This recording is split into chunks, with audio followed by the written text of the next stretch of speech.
જો હવે આ સ્ટોરી સાંભળીને પણ તમને મગજમાં તમારો માઇન્ડસેટ ના બદલો ને તો હવે તમને ભગવાન જ બચાવે. અને આ સ્ટોરીના એન્ડમાં તમને લાગશે કે મેં કંઈક શીખ્યું. સમજો, હવે ફેમિલી હતી, એમાં ઘરનું મકાનનું કામ હાલતું હતું, બરાબર છે. બાપ ને દીકરો મકાન બનાવતા હતા. આખું મકાન બની ગયું, ખાલી દરવાજા મૂકવાના બાકી હતા.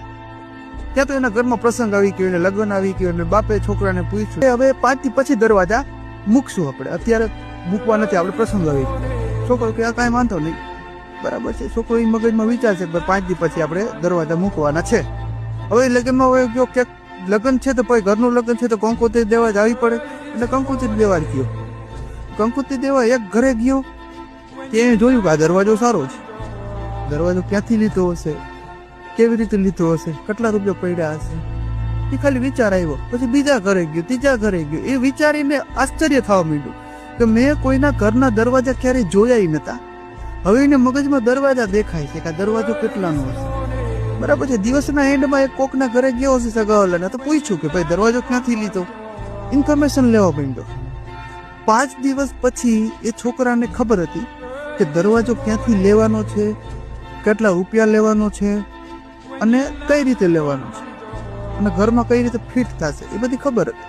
છોકરો બેઠો તો એને વિચાર આવ્યો કે અજીબ છે કે આજ દિવસ સુધી મારો માઇન્ડસેટમાં એવું હતું કે નહીં કે દરવાજો, મને આ વિચાર ક્યાંથી આવ્યો.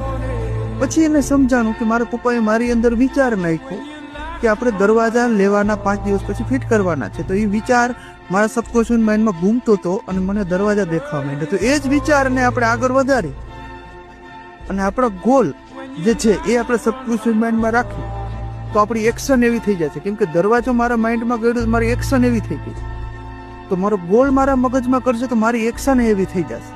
છોકરાએ વિચાર્યું બરાબર છે. હવે એક ગોલ બનાવ્યો, એને વારે વારે રિપીટ કર્યો. સવારે ઉઠીને રિપીટ કરે છે, બપોરે રિપીટ કરે છે, સાંજે રિપીટ કરે છે, અને ફિલિંગ સાથે એક ફિલિંગ એડ કરીને રિપીટ કરે છે. એ વિચારને એના સબકોન્શિયસ માઇન્ડમાં નાખ્યો, પછી આપમેળે એની એક્શન એવી થઈ ગઈ. સમજવાનું એ છે કે તમે કોઈ પણ તમારો ગોલ છે ને, એ તમે કામ કરવાની શરૂઆતમાં જરૂર નથી, એને તમારા મગજમાં નાખો. પહેલા મગજમાં નાખવા માટે રિપીટેશન કરો. રિપીટેશનથી તમારા સબકોન્શિયસ માઇન્ડને એવું થશે કે આ તમારી જિંદગીનો હિસ્સો છે.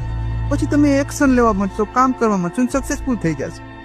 સમજાણું? મેં કીધું તું કે વાતના એન્ડ પછી તમને સમજાશે. જો હવે તમને સમજાય છે અને મેં કંઈક સમજાવ્યું છે, મને ફોલો કરીને મારા વિશ્વાસમાં વધારો કરો કે જેથી હું આવા વિડીયો રિસર્ચ કરી અને લાવતો રહું. જય દ્વારકાધીશ.